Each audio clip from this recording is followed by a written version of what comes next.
டிவிக்கு லீடர் வந்து இப்போ வராரு இன்னைக்கு. அதை எப்படி பாக்குறீங்க? அதுக்காக தானே வெயிட் பண்ணி இருந்தேன். அவரை பார்த்தாலே எனக்கு போதும்.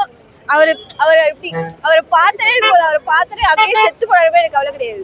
அவரை பார்த்துட்டேன்னா அதுவே எனக்கு அவரை பார்க்கறதுக்காக தான் இத்தனை வருஷம் அவர் திருச்சிக்கு வரான்னு அவரை பார்த்து ஹாய்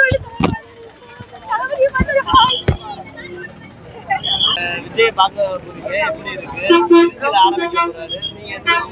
அவரை வந்துட்டு விஜய பார்க்கணுங்கிறதுதான் எங்க முழு ஆகிறதுக்குள்ள விஜய பாத்துறணும் அப்படிங்கறதுதான் ஃபர்ஸ்ட் அதுவும் பிரச்சாரம் போடுறாங்க. அதுவும் நம்ம திருச்சியில அப்படிங்கறதுனால கண்டிப்பா அவரை பார்த்தே ஆகணும், வந்தே ஆகணும் அப்படிங்கறதுக்காக தான் மணப்பாறையில இருந்து வந்திருக்கோம். நான் காலையிலே கிளம்பி வந்துட்டோம்.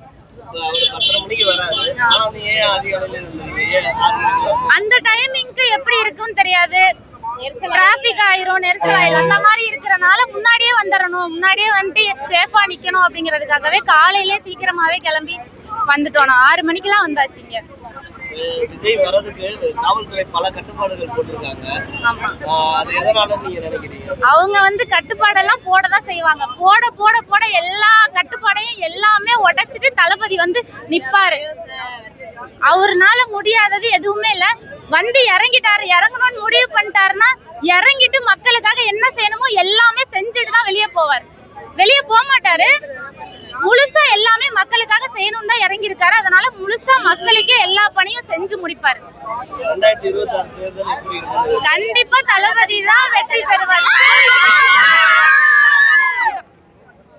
கூடலூர்ல இருந்து கூடலூர், அதுக்குள்ளார முத்தரசனூர் ஏரியா. கூடலூர்ல இருந்து வரோம். 5 மணிக்கே எந்திரிச்சிட்டோம். 5 மணிக்கே எந்திரிச்சு காலையில வெள்ளனா வந்து அதான் அவரை பார்க்க முடியும் அப்படின்ட்டு வந்திருக்கோம். அவர் எல்லாத்தையுமே எல்லா கண்டிஷன் போட்டிருக்காங்க. அது எல்லாமே உடச்சி அவர் வருவாரு. அவர் வரக்கூடாதுன்னு எவ்வளையோ நெரிசல்லாம் கொடுக்குறாங்க. அதை மீறி வருவாரு. திருச்சி மக்களை பார்க்கணும்னு வராரு. நாங்க எல்லாருமே ஒத்துழைப்போம். அவர் வருவாரு. 2026ல அவர் கண்டிப்பா வருவாரு. எங்களுக்கு நம்பிக்கை இருக்கு. அடுத்த தமிழக முதல்வர் அவர் வந்து நிறைய உதவிகள் செய்வாரு. அவரை வர விடாத அளவுக்கு எவ்வளவு பேர் எவ்வளவு பண்றாங்க. ஆனா அவரை மீறி எதுவும் பண்ண முடியாது. ஏன்னா அவருக்கு இடம் கூட கொடுக்காம ஒரு தொண்டர் வீட்டுல அவர் தங்கி இருக்காரு. ஆனா அவர் அதையும் மீறி நம்மளுக்கு நல்லது செய்வாருங்கிற நம்பிக்கையில எல்லாரும் தமிழக ஒட்டுமொத்த மக்களும் ஒட்டு ஓடுமாறு நான் கேட்டுக்கொள்கிறேன். இது வந்து என்னுடைய மனமார்ந்த நன்றியை தெரிவித்துக் கொள்கிறேன். அவர் வந்து நிறைய உதவிகள் செய்வார் என்று நம்பிக்கை எங்களுக்கு அனைவரும். ஆமா, இன்ற 26ல் அவர் தான் முதலமைச்சர்.